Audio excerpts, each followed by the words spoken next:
कराची की बात करेंगे जहां बहुत सारे मसले हैं।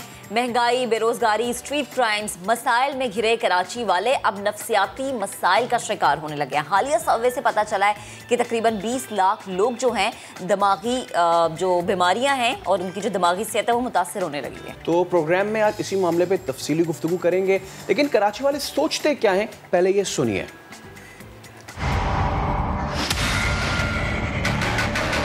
कारोबार आजकल तो आप देख लें, आप कारोबार नहीं है बिल्कुल। पढ़े लिखे जो नौजवान हैं वो आजकल ऑनलाइन काम कर रहे हैं। एक तो घरेलू प्रॉब्लम है, ऊपर से लॉकडाउन है, ठीक है, काम कारोबार है नहीं, बेरोजगारियां फैल रही हैं, तो लोग अपने घर की टेंशन भी, बच्चों की टेंशन लेके रोडों पे जब निकलते हैं तो रोडों का उससे बुरा हाल होता है। बंदा सोचता है कि मैं बाहर भी निकल के क्या करूँ, किधर जाऊँ, किस साइड पे जाऊँ, किधर जाके टक्कर मारूँ अपनी। इस कराची शहर के लोग कहाँ जाएं? इस वक्त 2 साल हो गए हैं, लोग मारे मारे सरप्लस लोगों ने कर दिए हैं, बेरोज़गारी की इंतहा है। आप अक्सर लोगों को देखें रोडों से चलते हुए लोग आपस में बातें कर रहे होते हैं। एक्सीडेंट की जो एवरेज है वो बढ़ गई। जॉब लगती है, फिर जॉब करते हैं, फिर बोलते हैं निकाल देंगे, ये कर देंगे, वो कर देंगे, फिर सीवियाँ दो, ये दो। बेरोज़गारी आपके सामने, लाइट चले आती है, उसमें ही बंदा कॉल करे, फिर 10-10 घंटे बाद लाइटें आती। सड़कें देखो, हमारे टायर पंचर हो जाते हैं, 2-2, 3-3 सौ रुपये, 4-4 सौ रुपये हमारे टायरों पे लगते हैं। हम अपना मोबाइल छुपा छुपा के घर जाते हैं कि यार मोबाइल ना चोरी हो जाए हमारा। हमने आपको ये रिपोर्ट दिखाई, ये लोगों के जज्बात, उनके तासुरात। इसी मामले पर मजीद बात करने के लिए हमें ज्वाइन किया है Karwan Hayat institute of mental health care के CEO ज़हीरुद्दीन M बाबर साहब ने। सर, बेहद शुक्रिया वक्त देने के लिए। कराची की सूरत हाल पर जब हम बात कर रहे हैं, बड़ा अफसोस के साथ हमें ये कहना पड़ रहा है कि लोग दिमागी तौर पर अब जो हैं परेशानी के बजाय डिप्रेशन में जाना शुरू हो गए हैं। लोगों की मेंटल हेल्थ से मुतालिक जो ये रिसर्च सामने आई है, सनसनीखेज इंकशाफात हुए हैं। क्या नंबर्स आए हैं कि कितने फ़ीसद पाकिस्तानी और स्पेशली कितने फ़ीसद कराची वाले नफ्सियाती मसाइल का शिकार नज़र आ रहे हैं? बहुत शुक्रिया जी। पाकिस्तान में अनफॉर्चुनेटली मेंटल हेल्थ के ऊपर अभी तक कोई ऑथेंटिक रिसर्च तो हुई नहीं है।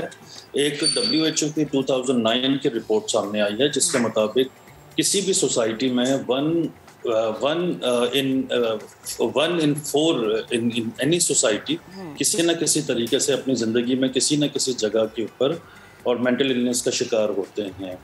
पाकिस्तान में प्री पेंडेमिक जो नंबर्स एक्सपर्ट सामने लाते थे वो ये था कि 34% जो कराची की पॉपुलेशन है सिर्फ वो किसी न किसी तरह मेंटल इलनेस का शिकार है।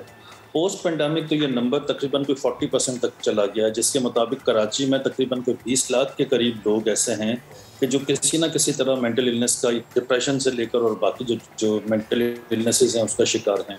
लेकिन नंबर से ज़्यादा जो चीज़ काउंट होती है वो हमारे रवैये भी हैं। हम लोग किसी भी मेंटल इलनेस को, नफ्सियाती बीमारी को बीमारी नहीं समझते हैं। अनफॉर्चुनेटली कारवान हयात में जो जिस किस्म के मरीज़ हमारे पास आते हैं और जिस किस्म के रवैये हम देखते हैं वो ये है कि लोग किसी भी जो डिप्रेशन है या एंजाइटीज़ है या जो भी मेंटल इलनेस शुरू होती है उसको लिंक कर देते हैं अब जिन भूतों से और जादू टोने से। हमारे पास जो पेशेंट आता है वो तकरीबन 10 जगह से ख़राब होकर, परेशान होकर और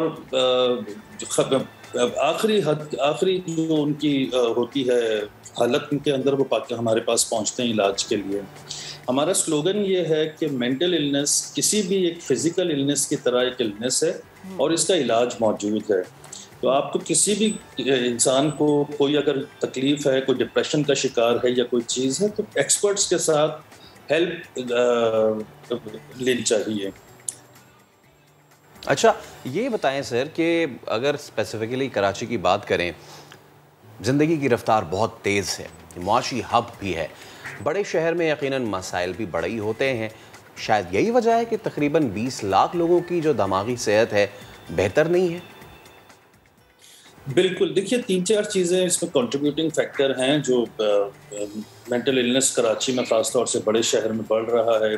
सबसे पहले आपने अपनी रिपोर्ट में दिखाया कि लॉकडाउन की वजह से जो बेरोज़गारी है, स्ट्रीट क्राइम्स की हालात हैं, बिजली बाज़ औक़ात नहीं होती है, पानी के मसले हैं, एक जो महंगाई का जो एक सिलसिला है वो तो अपनी जगह के ऊपर है, जो हम सबको पता है। पिछले 2-3 साल के अंदर जो महंगाई हुई है, पहले एक अच्छी नॉर्मल फैमिली 25,000 रुपये में शायद अपना गुजारा कर लेती थी, अब उनके लिए 50,000 रुपये में भी वो गुजारा करना बहुत मुश्किल है। तो ये वो कंट्रीब्यूटिंग फैक्टर हैं कि जो मेंटल इलनेस की तरफ लोगों को लेके जा रहे हैं। इसमें एक जो सबसे बड़ी चीज़ है वो ये है कि देखिए, डिप्रेशन और एंजाइटी या जो नफ्सियाती बीमारियां शुरू होती हैं, इसको शुरू के अंदर अपने अच्छे रवैयों के जरिए अपनी ज़िंदगी को बेहतर करके पॉजिटिव रवैयों के साथ इसको बेहतर किया जा सकता है। ज़िंदगी में एंजाइटी बहुत ज़रूरी है। हम सुबह उठ के दफ्तर जाते हैं, काम पे जाते हैं, बच्चों को स्कूल जाना होता है, ये एंजाइटी बहुत अच्छी एंजाइटी है। इस एंजाइटी की वजह से ये एंजाइटी आपको मजबूर करती है कि आप अपनी टाइमलाइन अचीव करें, अपने प्रोजेक्ट्स की कोई टाइमलाइन है, ऑफिस जाएं। लेकिन यही एंजाइटी, अगर ये डिप्रेशन आपको प्रोलॉन्ग पीरियड तक रहता है तो फिर वो इलनेस में कन्वर्ट हो जाता है। सही। अच्छा सर, ये बताएं कि हम जैसे बात करें कि महंगाई, बेरोज़गारी, स्ट्रीट क्राइम्स तो चलें, आपको डिप्रेशन में मुब्तला करते ही हैं, लेकिन ऐसे हालात में जो आपके रिश्तेदार हैं, जो आपके प्यारे हैं, जो आपके साथ रहते हैं, वो किस तरह से आप किरदार अदा कर सकते हैं? हाँ, देखिए, मेंटल इलनेस के अंदर जो हमारा सबसे बड़ा जो फैक्टर है हम पाकिस्तानियों का, वो हमारा फैमिली स्ट्रक्चर है। हमारे पास जो गवर्नमेंट का सोशल सर्विसेज का स्ट्रक्चर है वो तो इतना अच्छा नहीं है, लेकिन जो फैमिली स्ट्रक्चर है वो बहुत अच्छा है, जहाँ पर हम फैमिली एक दूसरे को सपोर्ट करते हैं।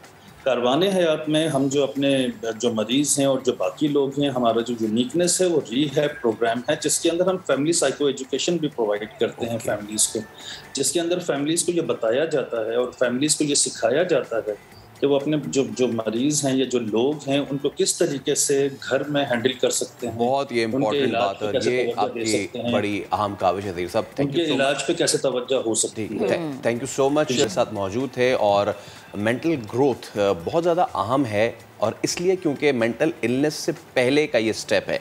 अगर आप मेंटली स्ट्रॉन्ग है तो आप इलनेस की तरफ जाएंगे ही नहीं। खैर, प्रोग्राम में एक ब्रेक लेंगे, ब्रेक के बाद हाजिर होंगे, हमारे साथ रहिएगा।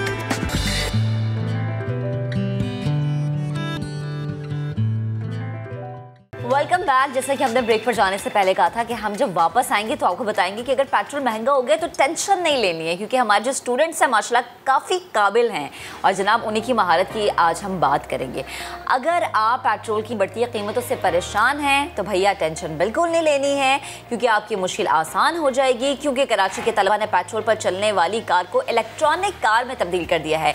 निजी इंस्टीट्यूट के तलबा ने महरान कार को कम लागत में बरकी कार में तब्दील करने का कारनामा अंजाम दिया है। अब पता है, वैसे ही मेहरान जो है वो हमारी ऐसी हैवी ड्यूटी गाड़ी है।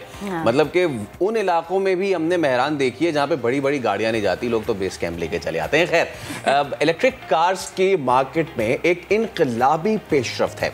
हमारे तालिब इल्म हैं गुलाम मोहम्मद लोहार, अहमद ज़हीर हुसैन, सैयद मोहम्मद हसनैन रिजवी, मुबश्शिर हुसैन शिराजी, मोहम्मद अता मुस्तफ़ा, शहीर आरिफ और सुमैर बासित शाह। इन्होंने अपने सुपरवाइज़र डॉक्टर आबिद करीम की निगरानी में बिजली से चलने वाली गाड़ी के लिए बैटरी पैक और मोटर सिस्टम तैयार कर लिया है।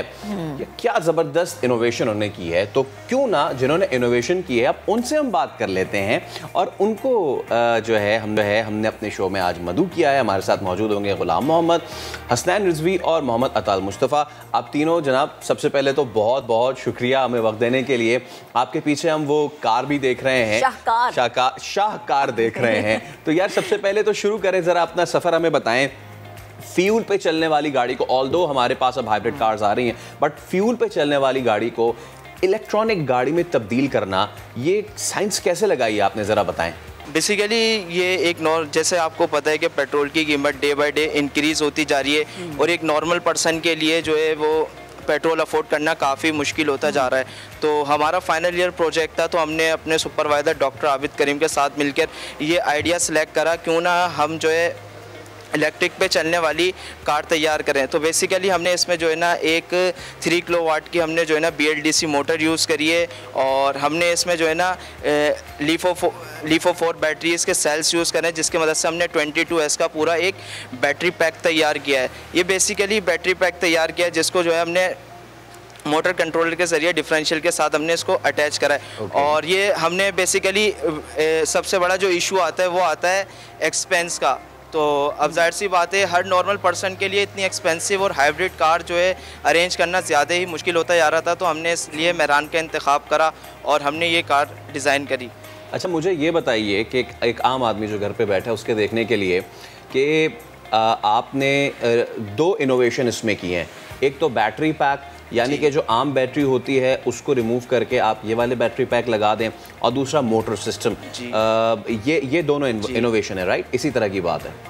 जी जी, मैं चाहूँगा कि ये आप ज़रूर बताएं कि हमारे यहाँ जो हाइब्रिड कार्स के हवाले से कहा जाता है कि जी वो एक लिमिटेड स्पीड तक चलती हैं, तो इसकी मैक्स स्पीड क्या है? जी, इसकी मैक्सिमम स्पीड जो है वो 50 किलोमीटर पर आवर की स्पीड से ट्रैवल करेगी। Not bad, not bad. अच्छा, और ये भी मुझे बताएं कि एक बार जब आपने इसको कन्वर्ट कर दिया इलेक्ट्रिक पे, तो फिर वो हमेशा ही इलेक्ट्रिक पे रहेगी, या फिर ये सहूलत भी है कि व्हेनेवर यू वांट, अगर आगे चल के पेट्रोल सस्ता हो जाए कि चले जी अगर इलेक्ट्रिक पे मुझे 50 से ऊपर अब जो है वो स्पीड मारनी है, तो मैं अब दोबारा उसको जो है वो कन्वेंशनल मोड में ले आऊँ?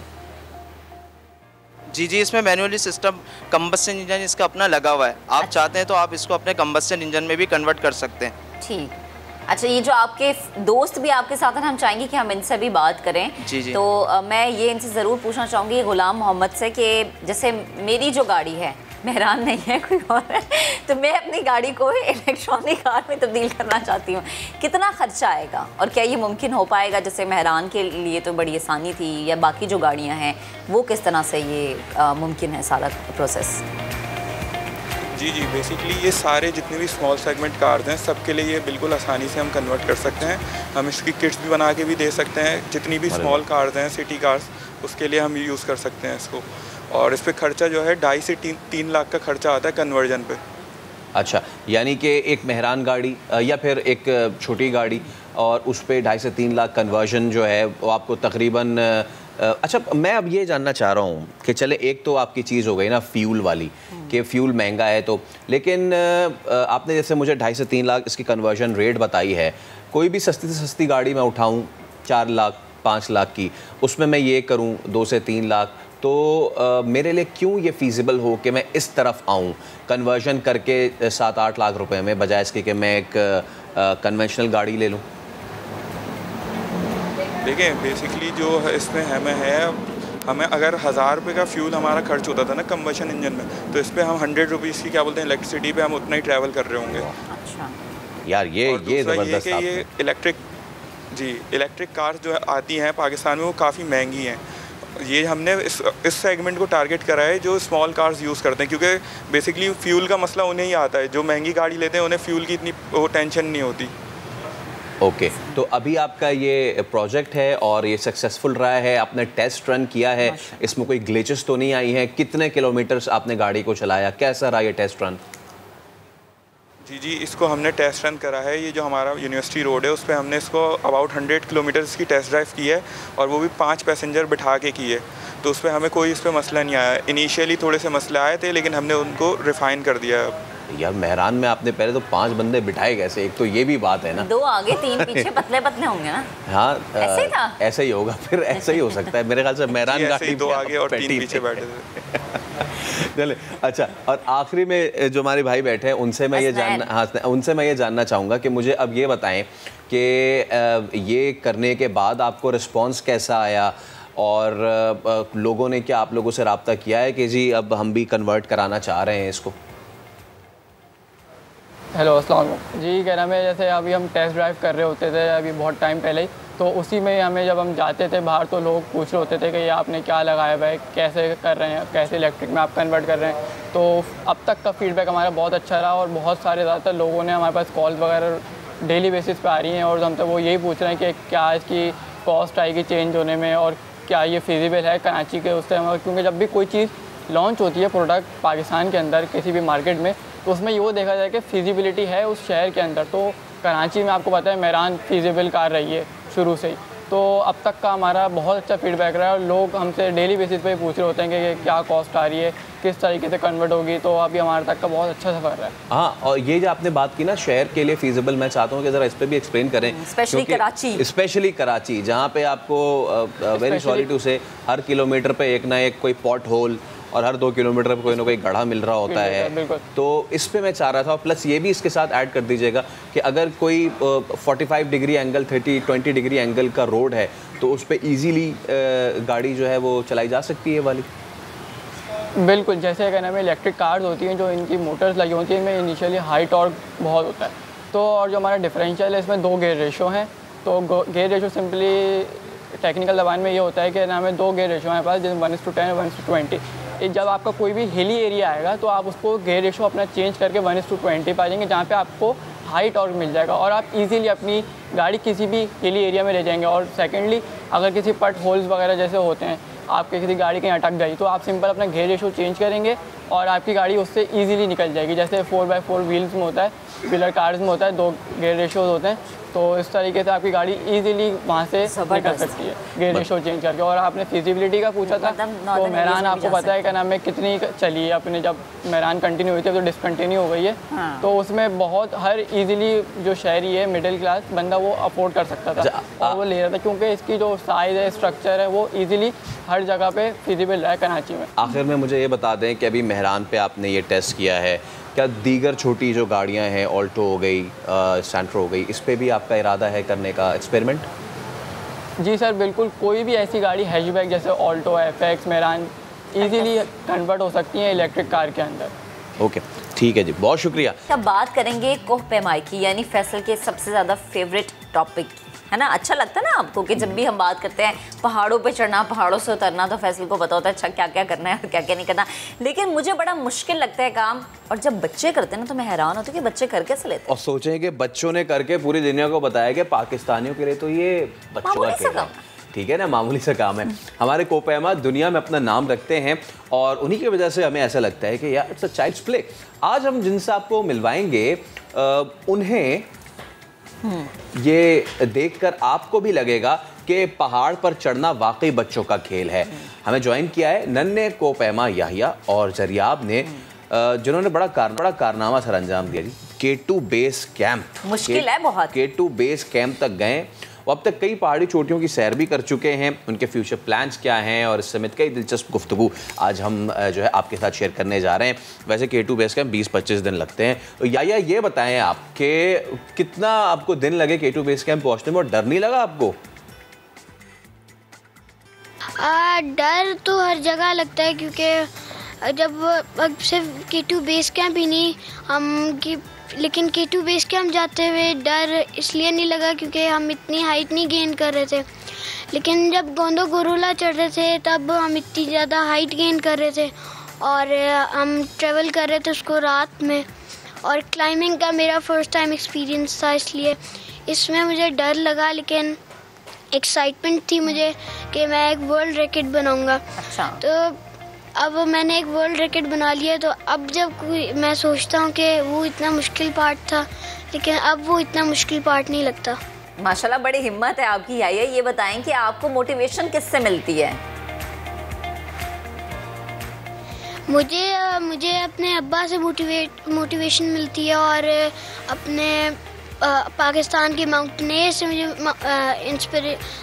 मोटिवेशन मिलती है, क्योंकि ये जैसे माउंटेनियर्स की वजह से मैं K2 बेस कैंप गया हूँ, क्योंकि उनकी वजह से मैं उन्हें देख के गया हूँ और इसलिए आज मैंने एक वर्ल्ड रिकॉर्ड बना लिया।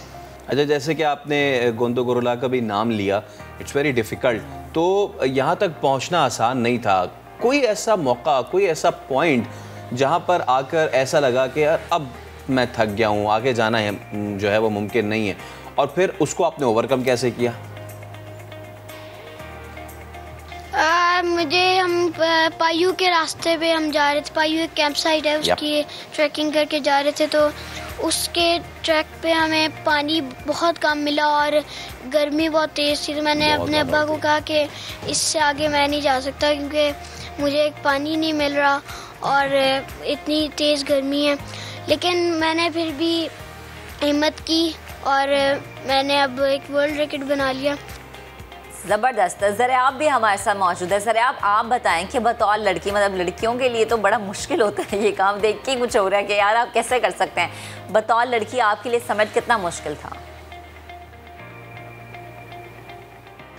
नहीं, जो बात कर हम लोग करते हैं कि गर्ल्स के लिए मुश्किल था, तो ऐसा नहीं था। इवन कि हमारे ट्रैक में भी, हमारे ग्रुप में भी काफ़ी गर्ल्स थी और सब यंगस्टर्स भी थे, तो सब ने एक जैसी परफॉर्मेंस दी, लड़कों ने भी लड़कियों ने भी, जो भी जैसे थे, तो सब बहुत कोऑपरेट कर रहे थे एक दूसरे के साथ। और ये ट्रैक स्टार्टिंग में तो मुश्किल नहीं लगा, लाइक ठीक था, मज़ा आ रहा था, क्योंकि हमने पहले भी कुछ ट्रैक्स किए हुए हैं, तो उसकी वजह से शायद हमारा स्टेमिना ऑलरेडी बिल्डअप हुआ था। लेकिन आई स्टिल रिमेंबर द गोंडोगोरो से नीचे उतरने का रास्ता सबसे डिफ़िकल्ट था। उस टाइम एक पॉइंट आया था कि आई वाज जस्ट अबाउट कि बस अब गिव अप हो जाना है, लाइक वो बहुत डेंजरस था।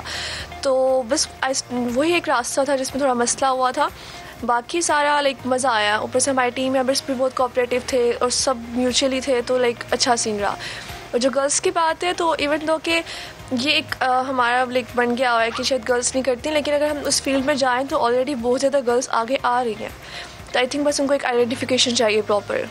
अच्छा ज़रियाब, ये बताएं, क्योंकि अब माशाल्लाह आप इतने यंग हैं, आप भी, और बाकी तो याया तो बहुत ही छोटे हैं, तो क्या ट्रेनिंग वगैरह की कोपैमाई के लिए सबसे ज़्यादा ज़रूरी क्या चीज़ होती है? फ़िज़िकल फिटनेस से पहले भी आई थिंक सबसे इम्पोर्टेंट आपकी मेंटली पावर होती है कि आप लोगों ने मेंटली कितने स्ट्रॉन्ग हैं। क्योंकि एक पॉइंट आता है अगर आपका माइंड है कि अच्छा ठीक है, मैं करना है, मैंने करना है, जैसे हम सब ने किया, तो हम लोग एट द एंड तक करते रहे, हम लोग रुके नहीं। एक्चुअली रिमेंबर कि कंकोडिया में जब हम लोग गए थे तो हमारा वेदर इतना ख़राब था कि काफ़ी चांसेस थे कि हमारे गोंडोगोरो का एक्सपीडिशन कंप्लीट नहीं होगा, लेकिन स्टिल हम लोग वहाँ भी बैठे रहे, वेट किया। आई थिंक हम लोगों ने 3 डेज़ वहाँ वेट किया था। उसके बाद फिर हम लोग गोंडोगोरो गए, क्योंकि हमारा माइंड था कि हमने करना है तो करके वापस आना है। तो सबसे ज़्यादा इंपॉर्टेंट चीज़ तो ये होती है कि आपकी विल पावर बहुत ज़्यादा हो, आप मेंटली स्ट्रॉन्ग हो और आपको पता हो कि आपने गिव अप नहीं करना। फिज़िकल फिटनेस बहुत ज़्यादा भी होगी, तब भी अगर आपके मेंटली स्ट्रॉन्ग नहीं होंगे आप, तो आप गिव अप कर जाएंगे। Second most important thing is the physical fitness. As you said, physical fitness भी बहुत मैटर करती है। वैसे मैंने तो प्रॉपर कोई डाइट नहीं ली थी, पर यार डाइट लाइक फ़िज़िकल फिटनेस को भी हम इस सेंस में कह सकते हैं कि आपका स्टेमिना बिल्डअप होना चाहिए। आपने प्रॉपर लाइक एक्सरसाइज की हो, जॉगिंग्स की हो, और मैं वैसे जिम वगैरह के फेवर में नहीं हूँ, लेकिन जॉगिंग करने से भी आपका स्टेमिना काफ़ी ज़्यादा बिल्डअप होता है। और अगर आप K2 बेस कर गोंडोगोरो की तैयारी कर रहे हैं, तो एटलीस्ट पहले आप कोई छोटे छोटे ट्रैक्स कर ले जिससे आपका स्टेमिना बिल्डअप हो, फिर आप ये लाइक स्टेप लें। तो this is what I believe. ठीक, अच्छा। अक्सर ऐसा होता है ना कि जब फैमिली घूमने जाती है तो जो छोटे बच्चे होते हैं ना बहुत परेशान करते हैं। ये आपके साथ याहिया बैठे ना, इनको देख के मेरे जहन में ये सवाल है कि इस सफ़र में याहिया ने तो आपको तंग नहीं किया? कि जैसे होता ना कि बच्चे जो हैं थोड़ी देर में थक जाते हैं, फरमाइशें करने लग जाते हैं, तो याहिया का रवैया कैसा था? नहीं, बल्कि हम लोग अगर हम लोग कभी कभी स्लो होते थे ना, तो आई स्टिल रिमेंबर कि हमारी जो कैंप साइट्स होती थी ना, तो कैंप साइट्स हमेशा सबसे पहले पोर्टर्स पहुंचते हैं, और उसके बाद मोस्टली ऐसा होता था कि इसके बाद याहिया के फादर पहुंचे होते थे और पीछे पीछे मैं होती थी। तो याहिया को देख के हमारी पूरी टीम को इतना होता था, लाइक मोटिवेशन मिलती थी कि यार अगर वो बच्चा कर सकता है तो वाई डोंट वी। तो हम इसको देख के, बल्कि हम लोगों ने ट्रैक किया, इसने हमें देख के ट्रैक नहीं किया। तो याहिया की परफॉर्मेंस बहुत अच्छी थी। आई स्टिल रिमेंबर कि गोंडोगोरो जब हम ऊपर जा रहे थे टॉप की तरफ, तो उस टाइम पे जो सबकी कंडीशन थी, रात का टाइम था, ठंड भी थी, और सबके लिए वो क्लाइंबिंग का भी फर्स्ट एक्सपीरियंस था। तो उस पॉइंट पे मैं याहिया को ही देख रही थी कि किस तरह से वो बच्चा एक हिम्मत कर रहा है। ऑनेस्टली जब ट्रैक स्टार्ट होने से पहले मुझे पता चला था कि कोई बच्चा हमारे साथ आ रहा है, तो मुझे लाइक इतनी वो नहीं थी, एक्सपेक्टेशंस नहीं थी कि अच्छा, मुझे था शायद हार्डली कंकोडिया तक पहुँचे, लेकिन याहिया की परफॉर्मेंस एक्सीलेंट थी माशाल्लाह से। और मोस्टली कैंप साइट्स पे याहिया पहले पहुँचता था, और ये अनबिलीवेबल बात है। अच्छा याहिया, आप बताएं कि जी बच्चे तेज़ होते हैं, फुर्तीले होते हैं, आपने तो बहुत टफ टाइम दिया, ये लोग आपसे आगे निकलने के लिए कोई चालाकी तो नहीं क्या करते थे? नहीं, ये लोग तो मेरा बहुत ख्याल रखते थे, और ये मुझे कहते थे कि हिम्मत करो, आप कर लोगे। इन्होंने मेरा बहुत ख्याल रखा, इन्होंने मुझे हिम्मत करवाई, और इनसे मुझे सपोर्ट मिली। और यही लोग मुझे कहते थे कि आप कर सकते हो, आपने पहले भी ट्रैवल किया हुआ है, तो आपको एक्सपीरियंस है, तो आप कर लो। लेकिन मैंने अल्हम्दुलिल्लाह मैंने कर लिया, और मैं इन सब को शुक्रिया कहूँगा। अच्छा याहिया, जैसे आपने हमें पहले भी बताया ना कि आपके फादर को देख के आपको बड़ी मोटिवेशन मिलती है, तो आपके बाबा की कितनी सपोर्ट थी और प्लान्स बनाने में उनका कितना साथ दिया? नहीं, हम जब जाने से पहले मेरे अब्बा का प्लान था, लेकिन कोविड की वजह से वो नहीं जा सके, लेकिन मैंने कहा कि मैं आपके साथ फिर चलता हूँ, लेकिन उन्हें वो फिर मान गए। अब मैंने अपनी फैमिली मेम्बर से पूछा, उन्हें वो भी मान गए। तो अब हमने बस अपनी फ़िज़िकल एक्टिविटीज़ और हमने डाइटिंग शुरू की। और अब जब हम ट्रैकिंग करते थे तो ये उधर एक पॉइंट होता है जहाँ पे मेरे बाबा मुझे कहते थे कि इस साइड पे मुड़ो, तो वो मुझे गाइड करते थे, उनकी बहुत सपोर्ट थी मुझे। अच्छा, ये बताएं याया कि यार अब ये तो आपने कर लिया K2 बेस कैंप, अब तक कहाँ ट्रैवल कर चुके हैं और फ्यूचर प्लान्स क्या हैं फिर अब? अभी तक मैं पाकिस्तान के साउथ से लेकर नॉर्थ तक मेजर सिटीज़ और मेजर माउंटेन्स देख लिए हैं। मैं went to KPK and Kumrat valley और कटोरा लेक, आंसू झील। I have travelled all over Pakistan. तो मेरा अभी फ्यूचर प्लान्स हैं कि अभी पहले मैं पढ़ूंगा और उसके बाद मैं अभी नेक्स्ट ईयर इंशाल्लाह मैं मिंगलेक सर को सबमिट करूंगा, जिसकी हाइट 6050 मीटर्स है। और इसके मिंगलेक सर के बाद मैं अपना अभी प्लान मैंने किया नहीं है, लेकिन इंशाल्लाह मैं अपना प्लान करूंगा और पाकिस्तान का नाम रोशन करूंगा। सही। अच्छा ज़रा याहिया ने तो हमें बता दिया ना कि उनके क्या क्या प्लान्स हैं, नेक्स्ट ईयर का भी प्लान उन्होंने बना लिया, आपके क्या प्लान्स हैं? फर्दरमोर मैं वही करूँगी। अभी तो हम लोगों ने 5600 एल्टीट्यूड कवर किया है, तो सेम केस याहिया, अब मेरा इरादा फर्दर अपना एल्टीट्यूड इंक्रीज़ करना है and I have a plan of 6000 peak as well. तो इंशाल्लाह जब भी अल्लाह ताला ने मौका दिया तो वो करूँगी। उसके अलावा like what I actually want to do is that to clear कि माउंटेनियरिंग फील्ड पे लड़कियां भी आराम से आ सकती हैं, क्योंकि स्टिल मुझे इंस्टाग्राम फेसबुक पे कुछ लड़कियां अप्रोच करती हैं और जैसे आपने क्वेश्चन किया वैसे वो लड़कियां भी पूछती हैं कि अच्छा क्या करना पड़ता है, कोई स्पेशल ट्रेनिंग्स लेनी पड़ती हैं, ये करना पड़ता है, वो करना पड़ता है। तो मैं ये जो एक हमारा स्टिग्मा सा बन गया है मैं इसको क्लियर करना चाहती हूँ सबके सामने कि इसके लिए ठीक है, जब आपने एल्टीट्यूड इंक्रीज़ करना है तो फिर तो आपको डेफिनेटली ऐसे ऐसे अपने गेयर्स भी इंक्रीज़ करने होते हैं, अपने ट्रेनिंग्स भी थोड़ी वैसी होनी पड़ती हैं।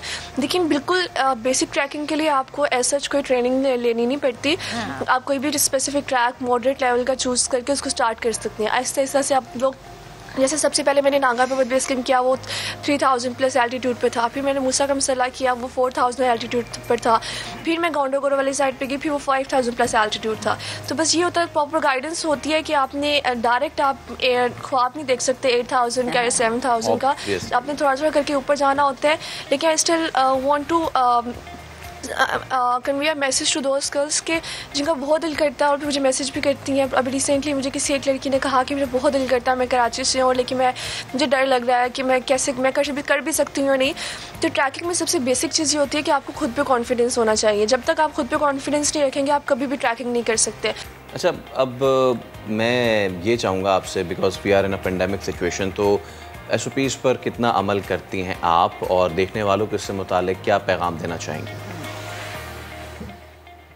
SOPs पर SOPs को भी फॉलो किया जाता है, क्योंकि हम लोग तो ट्रैकिंग भी एक साइड पे है, ट्रैवलिंग भी एक साइड पे, तो दो डिफरेंट कैटेगरीज हैं। तो हम लोग ट्रैवलिंग भी करते हैं, हमारे ट्रिप्स भी जाते हैं, हमारी कंपनी भी रन कर रही है ओरोफाइल, तो इसमें SOPs भी फॉलो होती हैं कि इस तरह से कि आपने इवन दो के रिसेंटली आया भी था कि गिलगित बल्तिस्तान में कोई कोविड केसेस नहीं थे, लेकिन रिसेंटली शो हुआ था कि वहाँ पर कोविड केसेस आ रहे थे।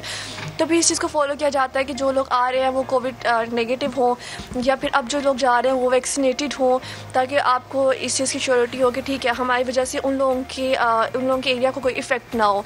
बाकी SOPs ये होती थी कि हम सैनिटाइज़र्स पास रखते थे ट्रैक पे, वैसे भी हमें पानी मुश्किल से मिलता था तो फिर हम सैनिटाइज़र को यूज़ करते थे। और जितने हम लोग थे ऑलमोस्ट सबके सब एक्सेप्ट मी सबके सब वैक्सीनेटेड थे। तो इस तरह से एक चीज़ को मेक श्योर किया गया था हमारे ट्रैक से पहले कि सब कुछ लाइक एज़ प्लान चल सके और किसी एक की वजह से कोई दूसरा इफ़ेक्ट ना हो। तो यही होता है। और कोविड का यही सीन है कि आप खुद जितनी एहतियात कर लें वही है, कोई और आपके लिए ज़्यादा नहीं कर सकता, तो आप खुद अपना एहतियात करते रहें, तो that's all you have to do. ठीक, या आखिर में मैं आपसे जानना चाहूँगी कि आपके बाबा आपको बहुत ज़्यादा सपोर्ट करते हैं, आपने बताया अभी। हमारे इस प्लेटफॉर्म से आप अपने अब्बा के लिए क्या पैगाम है आपके पास, क्या मैसेज आप उन्हें देना चाहेंगे? मैं उन्हें पहले तो थैंक यू कहूँगा क्योंकि उन्होंने मुझे सपोर्ट किया और उन्हें गाइड किया मुझे कि आप कर सकते हो, और वही मुझे लेकर गए और उन्हीं के साथ मैं फ़िज़िकल एक्टिविटीज़ करता था। और मैंने उन्हीं के साथ मैंने पहले भी ट्रैवलिंग की है ऑल ओवर पाकिस्तान, तो मैं उन्हें थैंक यू कहूँगा। और मैं उन्हें ये भी कहूँगा कि हम और जगह भी एक्सप्लोर करेंगे और मैं पाकिस्तान के नाम रोशन करूँगा। क्या ही ज़बरदस्त स्टोरी आपकी याहिया और Zaryab, thank you so much. और कितना मज़ा आया हमें स्पेशली बात करके, बिकॉज हम प्लान तो करते हैं ना ट्रैवल करने का, लेकिन जब छोटे बच्चे होते हैं और वो K2 बेस कैंप कर जाते हैं तो बड़ा मज़ा आता है। तो मैं क्या प्लान करेंगे K2 बेस कैंप? नहीं, अभी बिल्कुल नहीं। मैं इंशाल्लाह नेक्स्ट ईयर इन्हीं दिनों में प्लान ज़रूर करूँगी, ठीक है?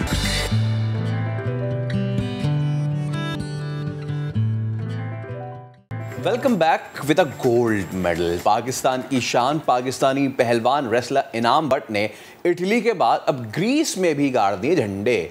वर्ल्ड बीच रेसलिंग सीरीज में एक और गोल्ड मेडल कर लिया अपने नाम। गुजरावाला वाले बड़े आगे आगे जा रहे हैं जी। इस पहलवान के आगे कोई ना ठहर सका। ग्रीस में जारी है इवेंट और यहाँ इनाम बट ने फाइनल में आज़रबाईजान के पहलवान को ज़ेर किया और गोल्ड मेडल हासिल किया। बिल्कुल, उन्होंने सेमीफाइनल में यूक्रेन के रेसलर को चेक किया था। इनाम बट रोम में होने वाली वर्ल्ड सीरीज में भी गोल्ड मेडल अब जीत चुके हैं। इनाम बट की फतूहात पर उनके आबाई इलाके में जश्न का समा है। घर वाले, फैंस, इवन हम लोग भी यहाँ पे बैठ के बहुत ज़्यादा खुश हैं कि भाई पाकिस्तान का नाम रोशन हुआ है, पाकिस्तान की शान है इनाम। तो पाकिस्तान के दूसरे रेसलर की अगर बात करें, जमान अनवर, जिन्होंने ब्रॉन्ज मेडल अपने नाम किए हैं, और जनाब यूनान से हमें जो है फ़ख्रे पाकिस्तान इनाम बट और जमान, इन दोनों ने ज्वाइन कर लिया है। और मुझे बस ये हो रहा है कि यार जल्दी से जब वो हमारे यहाँ पर पाकिस्तान आएंगे, हम उन्हें अपने शो में भी बुलाएंगे और हम वो गोल्ड मेडल और बाकी मेडल्स हाथ में पकड़े, हम यही कर सकते हैं, इसी तरह खुश हो सकते हैं। तो जनाब इनाम और जमान, आप दोनों को वेलकम, गुड मॉर्निंग, कैसे हैं आप लोग? जी अल्हम्दुलिल्लाह बहुत अच्छे हैं जी, अल्लाह का खास करम है, अल्लाह ताला ने हमें गोल्ड मेडल से नवाजा है और बहुत शुक्रिया, आपके शो पर आकर बहुत ज़्यादा अच्छा लग रहा है। अच्छा इनाम भाई, ये आपने आदत बना ली है ना फतूहात की, तो कैसा लगता है यार, आप गोल्ड मेडल पे गोल्ड मेडल जीत रहे हैं, इतनी पजीराई मिलती है, और हम हमेशा से यही बात करते हैं कि जी दीगर स्पोर्ट्स क्रिकेट के अलावा जो है वो इतनी ज़्यादा इंपॉर्टेंस नहीं उनको मिलती, लेकिन आज हम ये बात नहीं करेंगे, आज हम कोई भी नेगेटिव बात नहीं करेंगे। आज हमने बात करनी है तो आपकी और जमान भाई की कि किस तरीके से अदर देन क्रिकेट आप दीगर, क्योंकि आप ही हैं, जब हम कहते हैं ना कि दूसरा स्पोर्ट्स प्रमोट नहीं हो रहा, वो कैसे होगा भाई? वो ऐसे ही होगा जब आप मेहनत करेंगे, जीतेंगे, मेडल लाएंगे, तो बाकी लोग भी आपको देख के जो है वो मोटिवेट होंगे, ऐसा ही है। जी बिल्कुल आप ठीक कह रहे हैं। मेरे ख्याल में जो सबसे जो बड़ी चीज़ है वो ये होती है कि जब भी हम किसी इवेंट के लिए तैयारी करते हैं तो हमारे ज़हन में यही होता है कि हमने पाकिस्तान को रिप्रेजेंट करना है और पाकिस्तान का जो सॉफ्ट इमेज है वो पूरी दुनिया में लेकर जाना है, पाकिस्तान का परचम बुलंद करना है। और फिर जब आप वर्ल्ड लेवल के इवेंट के लिए तैयारी कर रहे होते हैं जहाँ पर सारी दुनिया से लोग आते हैं, तो ये एक बहुत अच्छा प्लेटफॉर्म होता है जहाँ पर पूरी दुनिया में एक पाकिस्तान का मैसेज जाता है। तो अल्हम्दुलिल्लाह इसके पीछे एक बहुत लंबी चौड़ी जो है ना वो हमारी स्ट्रगल होती है। इवन के मैंने अगर इस इवेंट की बात करते हैं तो मैंने 45 डेज़ में अपना 16 किलो वजन भी रिड्यूस किया कि मैं इस इवेंट में अच्छा परफॉर्म कर सकूं और पाकिस्तान के लिए मेडल जीत सकूं। तो बहुत अच्छा लगता है जब आप इतनी एफर्ट करते हैं और फिर आप गोल्ड मेडल भी जीतते हैं, आपके मुल्क का परचम बुलंद होता है, सारी दुनिया आपके साथ तस्वीर खिंचाने के लिए आपके पीछे पीछे होती है। तो मैं समझता हूँ कि ये वो चीज़ है जिसके लिए हर पाकिस्तानी की ख्वाहिश होती है और अल्हम्दुलिल्लाह बहुत अच्छा लग रहा है जी कि पाकिस्तान को इस लेवल पे रिप्रेजेंट करते हैं और पाकिस्तान का परचम बुलंद करते हैं। माशाल्लाह। अच्छा ज़मान, आप मुझे बताएं कि ये ब्रॉन्ज मेडल तक का सफ़र आपका कैसा रहा, क्या क्या चैलेंजेस थे, मुश्किलात थी, और जाहिर सी बात है जहाँ जहाँ अच्छे कमेंट्स आपको मिलते हैं वहाँ नेगेटिव कमेंट्स भी आपको मिलते हैं। हाँ जी अल्हम्दुलिल्लाह ये सफ़र बहुत मुश्किल था और कुछ मेरा कंपटीशन भी पहला था बीच के ऊपर, तो अल्हम्दुलिल्लाह अल्लाह ने बड़ी इज़्ज़त दी है और मैं इंशाअल्लाह ताला इस मेहनत को कंटिन्यूस करूँगा और इस ब्रॉन्ज को गोल्ड में चेंज करने की कोशिश करूँगा इंशाअल्लाह। अच्छा ज़मान भाई ये बताएं कि देखें वक्त बदल रहा है और इसके साथ साथ जो है वो पहलवानी भी बदल रही है। अब के मुकाबलों में और पहले के मुकाबलों में क्या फ़र्क है? हाँ जी, ये पहलवानी तो बहुत चेंज हो गया है। अब टेक्निक बहुत ज़्यादा आ गई है। हर चीज़ को देख कर वर्क कर फिर कुश्ती करनी पड़ती है।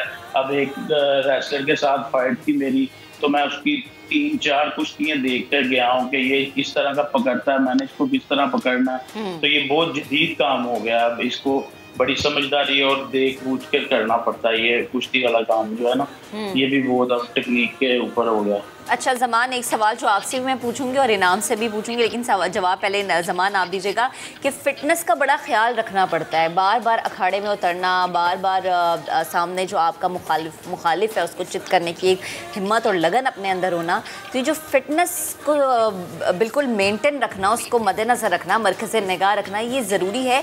इसके लिए क्या क्या करना पड़ता है? कौन कौन से पापड़ बेलने पड़ते हैं? हाँ जी, इसके लिए बहुत ज़्यादा मेहनत करनी पड़ती है। हम सुबह 3-4 घंटे का सेशन सुबह करते हैं और रात को भी सेम इस तरह का है कि अपनी फिटनेस ठीक रहे। और उसके बाद डाइट का बहुत ज़्यादा ख्याल करना पड़ता है कि कौन सी चीज़ आपको सूट करती है, कौन सी नहीं, और इस हिसाब से फिर मैनेज करना पड़ता है। ठीक। और इनाम, मैं यही आपसे सवाल करना चाहूँगी कि फ़िटनेस को मेंटेन रखना, इसके लिए क्या क्या ज़रूरी है? आपकी रूटीन क्या रही? क्योंकि यकीनन जब आपने एक हदफ सेट किया ना, गोल आपने अचीव करना गोल्ड मेडल का, ख़ास तौर पे जो इनाम भाई आपने कहा ना 45 दिनों में आपने किया 16 किलो कम। यार आप या तो अभी मुझे बता दें या जब ख़त्म हो जाए ना इंटरव्यू, तो उसके बाद मुझे आपने एक पर्सनल मैसेज ज़रूर करना है, डाइट प्लान भी और एक्सरसाइज भी, प्लीज़। जी बिल्कुल, ये आप इसी चीज़ से हिसाब लगा लें कि मैंने जो है ना अपना 16 किलो वज़न कम किया और सिर्फ 1.5 महीने के अरसे में। और सिर्फ ये वज़न कम नहीं करना होता, आपको अपने वज़न कम करने के साथ साथ आपकी जो स्पीड है वो भी ज़्यादा होनी चाहिए, आपकी फुर्ती ज़्यादा होनी चाहिए, आपकी जो पावर है वो कम नहीं होनी चाहिए। तो ये इन चीज़ों को मेनटेन रखना जो है वो सबसे बड़ा चैलेंज होता है। क्योंकि अगर मैं इस इवेंट की बात करता हूँ तो मैंने 5 मुकाबले इस इवेंट में मुझे खेलना पड़े 2 दिन के अंदर और 3 मुकाबले तो मेरा जो है वो सिर्फ 2 घंटे के अंदर हुए। तो सिर्फ वेट नहीं कम करना, आपने वेट को मैनेज करना है आपने, क्योंकि उसके बाद इवेंट खेलने हैं। तो हमारी जो डेली रूटीन है वो आप ये देख लें कि हम तकरीबन 7 घंटे डेली प्रैक्टिस करते थे, जिसमें 2 घंटे हमारा मॉर्निंग सेशन होता था जिसमें हम रनिंग वगैरह करते थे, मुख्तलिफ ड्रिल्स करते थे, अपने वेट को मेंटेन करते थे। और उसके बाद हमारा फिर टेक्निकल सेशन एक होता है जिसमें हमने अपने मुखालिफ पहलवान को उठा के गिराना होता है और मुख्तलिफ टेक्निक्स लगानी होती हैं। तो उसके बाद फिर 2 घंटे का हमारा रात को जिम सेशन होता था जिसमें हमने अपनी पावर ट्रेनिंग पर काम करना होता था। तो ये एक पूरी एक साइंस बन गई है। 7 घंटे आपने प्रैक्टिस करनी है और उसके बाद फिर जो एक वो आपने ट्रेडिशनल स्टाइल देखा होगा जी, सुना होगा जी, पहलवान बहुत ज्यादा खाते हैं, पूरा बकरा खाते हैं। तो वो भी अब आपको बिल्कुल हमने चेंज किया क्योंकि हमने अब वेट रिड्यूस करना है। तो इस वजह से अब हमने जो है ना वो बहुत ज्यादा भारी भरकम चीजें नहीं खाई, बहुत सी लीन डाइट हमने इस्तेमाल की, जूस वगैरह पिए। इवन के मैंने गोल्ड मेडल जीतने के बाद तकरीबन 2 माह के अरसे के बाद मैंने पेट भर के खाना खाया। तो ये बहुत बड़ी मतलब ना आपको एक स्ट्रगल से गुजरना पड़ता है। तो आप ये देखें कि इवन के ईद भी आ गई इस दौरान, तो ईद पे भी मैंने खाना नहीं खाया क्योंकि मैं पाकिस्तान के लिए खेलने जा रहा था, मैं अपने वेट को मेंटेन कर रहा था। वेट को मेंटेन करना, ना आपने बर्गर्स खाने हैं ना पिज्ज़ा खाना है, ऐसी कोई फरमाइश भी नहीं करनी है आपने। सुन ले, वैसे मैं यार डाइट प्लान नाम से मांगते, मैंने वही बैठे भी बता दिया। और हमेशा हम कहते हैं कल से। अच्छा, तो इनाम लास्ट में आपसे पूछूंगी कि ये जो मेडल आपके सीने पे सजा है ये आप किसके नाम करेंगे? क्योंकि हमेशा ऐसा होता है ना कि फैमिली बड़ी सपोर्टिव होती है, तभी आप कोई ना कोई मैदान जो है वो मारते हैं मैदान। जी बिल्कुल, आप बिल्कुल ठीक कह रही हैं। एक्चुअली ये एक गोल्ड मेडल तो नज़र आ रहा है लेकिन ये एक पूरा एक टीम वर्क है। इसके पीछे आप ये देखें कि आपको नज़र आएगा कि हम जब पाकिस्तान से निकलते हैं या पाकिस्तान में इवन हम ट्रेनिंग कर रहे होते हैं तो हमें पाकिस्तान वापडा सपोर्ट कर रहा होता है, वो हम क्योंकि वापडा के एम्प्लॉयज़ हैं। उसके बाद हमें पाकिस्तान रेसलिंग फेडरेशन सपोर्ट कर रही होती है जो हमारे खिलाड़ियों का कैंप करती है और पाकिस्तान के जो अच्छे खिलाड़ी हैं उनको मदऊ किया जाता है, उनके सारे एक्सपेंसेस जो है वो पाकिस्तान रेसलिंग फेडरेशन बियर करती है।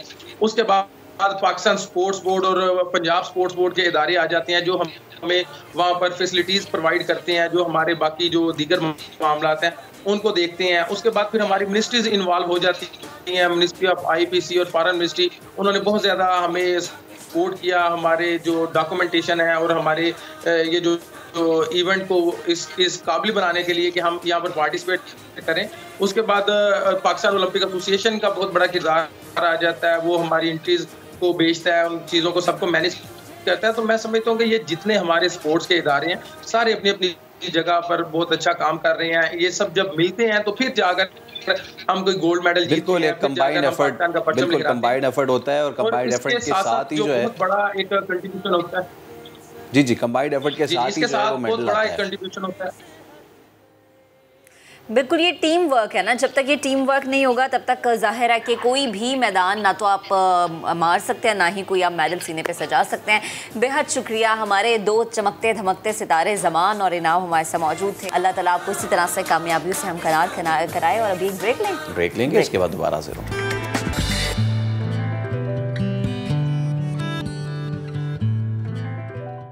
शो में करेंगे बात अवाम को बराह रास्त मुतासर करने वाली चीज़ों का। गुज़िश्ता रोज़ डॉलर ने पाकिस्तानी रुपए को बेकदर कर दिया था। इंटरबैंक में डॉलर पाकिस्तान की तारीख की बुलंद तरीन सतह पर पहुंच गया था। बिल्कुल, इंटरबैंक में एक डॉलर 90 पैसे महंगा होकर 169 रुपए का हो गया, 169 रुपए का हो गया, जिसके बाद रवा माली साल के दौरान अब तक डॉलर की कीमत में 11 रुपए 40 पैसे इजाफा हो चुका है। रुपए की कदर में कमी आम आदमी पर कैसे असर अंदाज होती है, ये स्पेशली जो हमारे मुल्क के लोग हैं ना पाकिस्तानी, उन पे किस तरह से असर अंदाज होती है। कौन कौन से ऐसे सेक्टर्स हैं जो ज़्यादा मुतासिर होते हैं, क्योंकि हम कहते हैं कि डॉलर ऊपर जाता है तो जनाब ये होता है कि आप पेट्रोल की कीमतें भी देख लें, मार्केट में बाकी चीज़ों की भी कीमतें देख लें, यानी हर इंसान हमें मुश्किल में नज़र आता है, या ये कहें अगर सादा अल्फाज में कि आम आदमी रोता हुआ नज़र आता है तो गलत नहीं है। इसी मामले पर बात करने के लिए हमने रब्ता किया है supply chain expert doctor Shujaat Mubarak साहब से। डॉक्टर साहब, बेहद शुक्रिया वक्त देने के लिए। जब हम बात करते हैं ना कि डॉलर की कदर में इजाफा हुआ है और बार बार इजाफा हुआ है, तो ये पाकिस्तान ख़ास तौर पर हम जैसे आम लोगों के लिए, आम पाकिस्तानियों के लिए कितना नुकसानदेह होता है?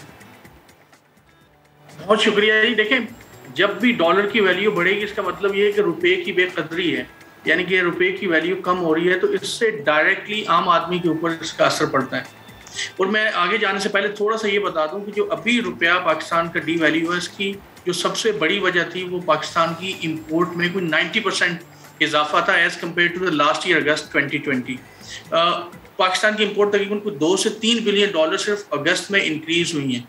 और ये गवर्नमेंट ने, क्योंकि पहले इंपोर्ट को ज़बरदस्ती बंद रखा हुआ था, अब एकदम से जो हमारी इंडस्ट्रियल रॉ मटेरियल्स और कुछ दूसरी चीज़ें थी उनकी इंपोर्ट की ज़रूरत पड़ी और एकदम से इंपोर्ट को अलाउ किया गया, तो 3 बिलियन डॉलर की इंपोर्ट्स बढ़ गई, जिसकी वजह से हमारा रुपया डीवैल्यू हो गया। अब उसकी डीवैल्यूएशन होने की वजह से, क्योंकि हमारी इकोनॉमी में जो भी चीज़ बनती है उसका रॉ मटेरियल हम इंपोर्ट कर रहे होते हैं, एनर्जी हम इंपोर्ट करते हैं, तो उसका डायरेक्ट असर आम अशिया की कीमतों पर पड़ता है। तो मैं ये समझ रहा हूँ कि जो अभी डॉलर डीवैल्यू है इसकी जो इम्पैक्ट्स हैं ये आइंदा 2-3 महीनों में आएंगे। इसका मतलब ये कि आइंदा 2-3 महीनों में महंगाई और बढ़ेगी, और जो अभी महंगाई बढ़ रही है ये पुरानी जो हमारी डीवैल्यूएशन थी ये उसके इम्पैक्ट्स हैं। तो आमतौर पे पाकिस्तान की इकोनॉमी में अगर इस साल डीवैल्यूएशन होती है तो उससे नेक्स्ट मंथ या उससे 2-3 महीने बाद आपकी जो प्राइसेस है वो सिग्निफिकेंटली इंक्रीज हो जाती हैं। तो अवाम को अनफॉर्चुनेटली ये तैयार रहना होगा कि आइंदा आने वाले महीनों में और महंगाई जो है बढ़ सकती है, स्पेशली जो ग्रोसरी के आइटम्स हैं, ये वो जो सारी मैन्युफैक्चरिंग प्रोडक्ट्स हैं उनकी अशिया काफ़ी हद तक बढ़ जाएंगी। डॉक्टर साहब, you said in your conversation कि क्योंकि इम्पोर्ट्स गवर्नमेंट ने ज़बरदस्ती रोका हुआ था, जिसकी वजह से हम देख रहे थे कि पहले हमारी एक्सपोर्ट्स में इजाफा हो रहा था और इम्पोर्ट्स में इजाफा नहीं हो रहा था। लेकिन क्या हम इसको ऐसे देख सकते हैं कि वॉज इट आर्टिफिशियली मैनेज्ड, और क्यों रोका हुआ था? क्या इसी को कहते हैं आर्टिफिशियली मैनेज करना? जी बिल्कुल। देखिए, उस वक्त भी, बल्कि आपके प्रोग्राम में भी काफ़ी दफ़ा मैंने इस बात का तज़किरा किया कि गवर्नमेंट ने ज़बरदस्ती इंपोर्ट को रोकने की कोशिश की है। पाकिस्तान की इकोनॉमी, स्पेशली पाकिस्तान की जो एक्सपोर्ट्स हैं, वो एक टर्म यूज़ होती है, these are import driven exports. हमारी इम्पोर्ट ड्रिवन इकोनॉमी है, क्योंकि हम इम्पोर्ट सारी की सारी चीज़ें लग्जरियस प्रोडक्ट नहीं करते, हम रॉ मटेरियल इंपोर्ट करते हैं, हम इंडस्ट्रियल मशीनरी इंपोर्ट करते हैं, केमिकल्स इंपोर्ट करते हैं। और अगर हम इंपोर्ट को ज़बरदस्ती बंद करने की कोशिश करते हैं तो हमारा अपनी जो बहुत सारी इंडस्ट्रीज है वो भी उससे इफेक्ट होती हैं। अब गवर्नमेंट ने उसको जबरदस्ती बंद किया हुआ था कोशिश करके, हालांकि जो गवर्नमेंट के स्पोक्स पर्सन थे वो ये कह रहे थे कि हम सिर्फ लग्जरियस जो प्रोडक्ट्स हैं उनकी इंपोर्ट को बैन करने की कोशिश कर रहे हैं, लेकिन उसके ऑफशूट सारी अशिया की इंपोर्ट पर आ रहे थे। और आप अगर वहाँ पे जो भी रेलेवेंट इंस्टीट्यूशंस थे इंपोर्ट करने वाले, बहुत सारे प्रॉब्लम्स क्रिएट कर रहे थे इंपोर्टर्स के लिए। एक बात।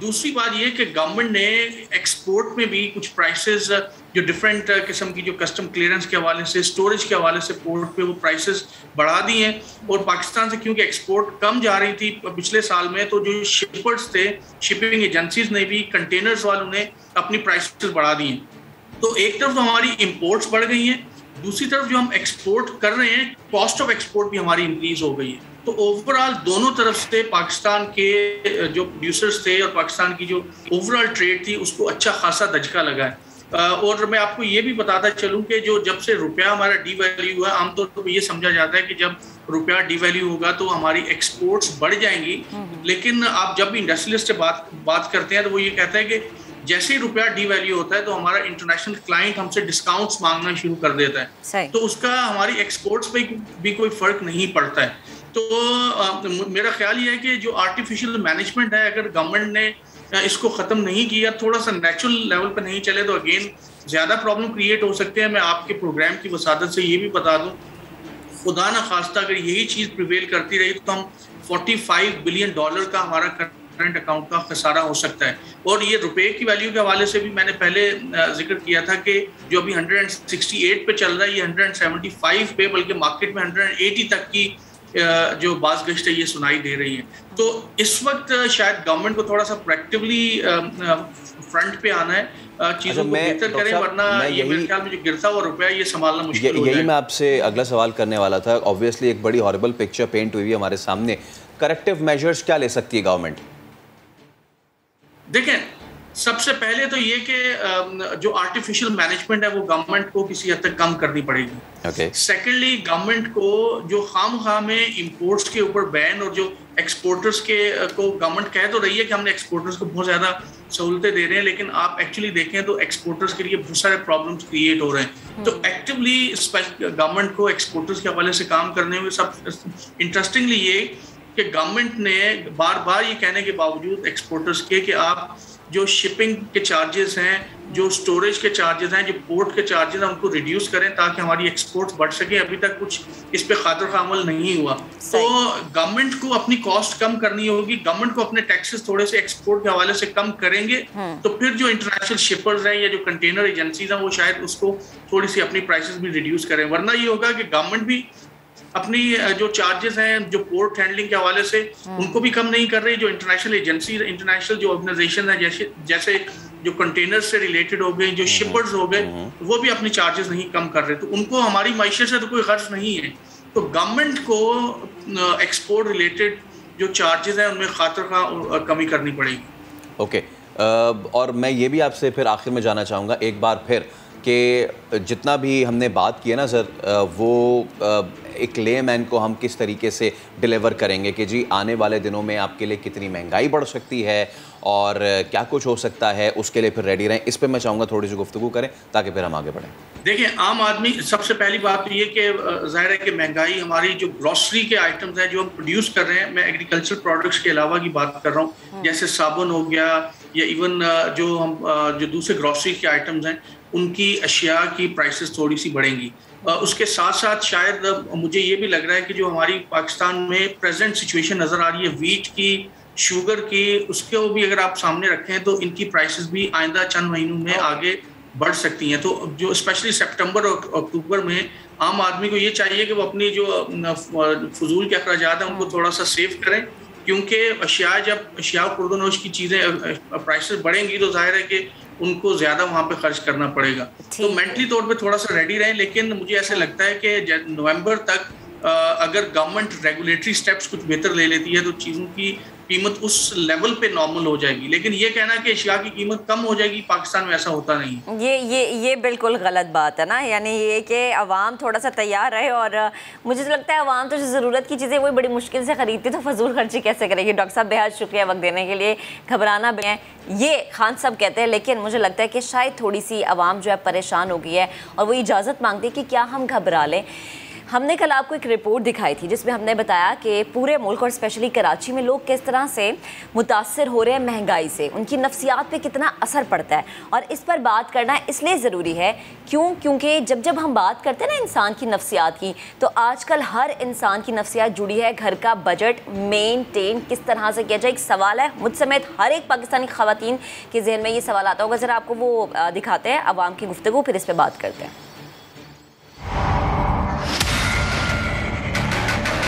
कारोबार आजकल तो आप देख लें, आप कारोबार नहीं है बिल्कुल।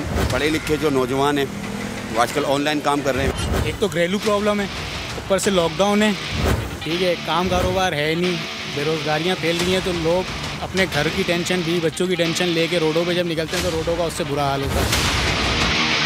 बंदा सोचता है कि मैं बाहर भी निकल के क्या करूँ, किधर जाऊँ, किस साइड पर जाऊँ, किधर जाके टक्कर मारूँ अपनी। इस कराची शहर के लोग कहाँ जाएँ? इस वक्त 2 साल हो गए हैं, लोग मारे सरप्लस लोगों ने कर दिए हैं, बेरोज़गारी की इंतहा है। आप अक्सर लोगों को देखें रोडों से चलते हुए लोग आपस में बातें कर रहे होते हैं। एक्सीडेंट की जो एवरेज है वो बढ़ गई।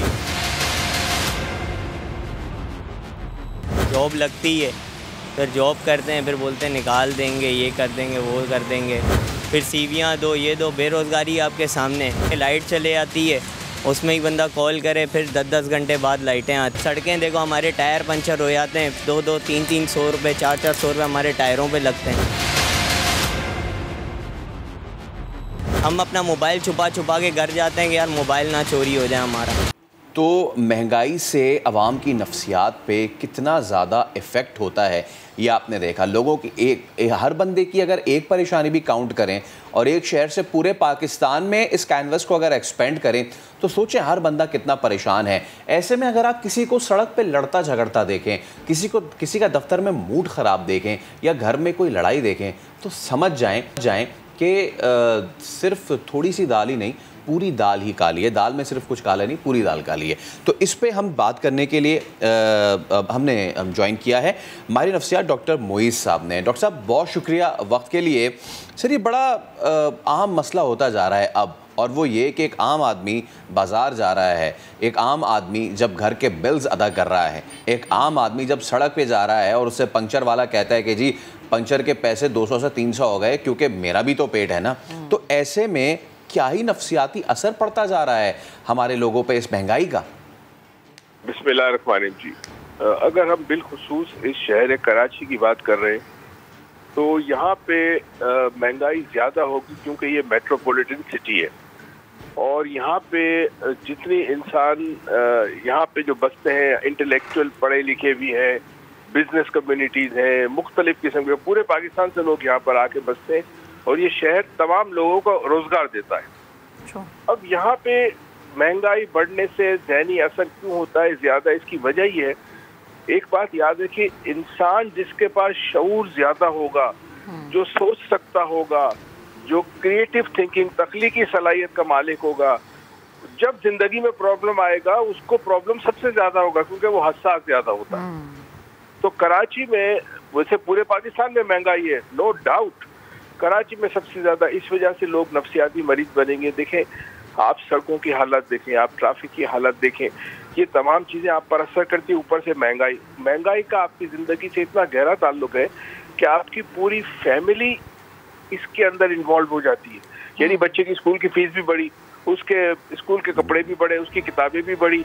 अच्छा, उसको छोड़ने आप जा रहे हैं तो ज़ाहिर है पेट्रोल भी बढ़ा, आप दफ्तर जा रहे हैं अगर आपके पास मोटरसाइकिल है तो उसका पेट्रोल भी बढ़ा, घर में खाने के लिए जो चीज़ें आएंगी तो आप वो भी महंगी। तो अब आप क्या करेंगे, क्वालिटी ऑफ लाइफ पर कंप्रोमाइज़ करेंगे। याद रहे जिंदगी में क्वालिटी ऑफ लाइफ पे कंप्रोमाइज मत करना, मगर लोग करेंगे। इस क्वालिटी ऑफ लाइफ पे जब कंप्रोमाइज करेंगे तब इंसान बहुत शदीद डिप्रेशन में मुब्तला होगा और या फिर गुस्सा आएगा।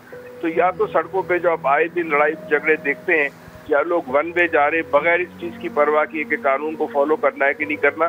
इसके पीछे वो ज़हनी कैफियत है जिसकी सबसे बड़ी वजह महंगाई है। आप देखें, बिजली का बिल आता है, इंसान परेशान हो जाता है। अच्छा, पानी का बिल दे रहे, पानी नहीं आ रहा, कोई पुरसाने हाल नहीं है, कोई पूछने वाला नहीं है, कोई कहने वाला नहीं है।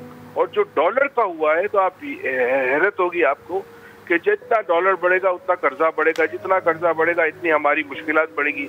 तो कराची वाले जाए तो जाए कहाँ, पाकिस्तान वाले जाए तो जाए कहाँ। बिल्कुल ऐसे है डॉक्टर साहब, और आप ये बिल्कुल दुरुस्त फरमा रहे हैं कि जिस तरह से हमने भी देखा है कि रोड्स पे या फिर लोगों की मेंटली हालत, और फिर यही वजह है कि जराइम की शरह में भी इजाफा होता नज़र आता है, क्योंकि जाहिर है बच्चों को कितनी देर तक भूखा रखेंगे, कितनी देर तक प्यासा रखेंगे, कुछ ना कुछ उनके पेट में डालना, कुछ ना कुछ घर के चूल्हे के लिए करना ज़रूरी फिर हो जाता है। देखिए मैं आपको हैरत होगी, मैं कल परसों की बात है, मैं फ्रूट ले रहा था, तो फ्रूट वाले से मैंने केले के दाम पूछे, तो उसने 120 बताए, बड़े अच्छे केले थे। मैंने कहा यार 120? कहते सर जी डॉलर बढ़ गया। वो मैंने कहा डॉलर से केले का क्या ताल्लुक? अच्छा, हम आमतौर पर इस चीज को नहीं समझते, मगर कहीं ना कहीं इनडायरेक्टली ताल्लुक है। तो महंगाई जब बढ़ती है, चाहे डॉलर बढ़े, कोई और बिजली के बिल बढ़ जाए, पेट्रोल बढ़, जब भी हो, ये पूरे माशरे को असरअंदाज करेगी। और आज घरों के अंदर मियाँ बीवी में झगड़ा, क्योंकि ज़ाहिर है बीवी को जो पैसे मियाँ देता है, शौहर देता है, उसके अंदर गुजारा नहीं पा, वो ज्यादा मांग रही है, अब ज़ाहिर झगड़ा होता है। अच्छा, शौहर की इनकम महदूद है, ये तो नहीं है ना कि ऑफिस ने कहा कि जी ठीक है डॉलर महंगा हो गया, पेट्रोल महंगा हो गया, चीनी महंगी होगी, तो चलो हम अपने तमाम स्टाफ को 10% रेज देते हैं एक्स्ट्रा। कोई नहीं करता। तो अब उसी बजट में आपने महंगाई का मुकाबला करते हुए जिंदगी गुजारनी, तो क्या होंगे आप? तेल सस्ता लेंगे, आप बीमार होंगे, डॉक्टर का बिल आएगा आपके पास। तो कहीं ना कहीं आप कहीं से निकल नहीं सकते। वही बात है डॉक्टर साहब, क्वालिटी ऑफ लाइफ पे आप कॉम्प्रोमाइज करना, जो कि नहीं करना। बेहद शुक्रिया, आप गुफ्तगू कर रहे थे। और ये अब एक पाकिस्तानी का मसला हो चुका है फैसल, के जनाब मेंटली डिप्रेशन में मुब्तला है। अब एक ब्रेक लेंगे, ब्रेक के बाद दोबारा हाजिर होंगे, हमारे साथ रहिएगा।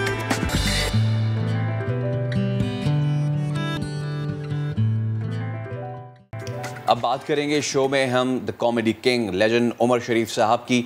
तबीयत उनकी बहुत ख़राब है, ऐसे में अब अपडेट ये है कि उनका इलाज बैरून मुल्क होगा। सिंध हुकूमत ने इलाज के लिए 4 करोड़ रुपए जारी कर दिए हैं। एयर एम्बुलेंस का भी बंदोबस्त कर दिया गया है। अच्छी बात यह है कि जो चमगोइयाँ जारी थी वो गलत हैं। उमर शरीफ साहब की याददाश्त बिल्कुल ठीक है, तबीयत माशाल्लाह बहुत बेहतर है। तो इस पर हम बात करेंगे।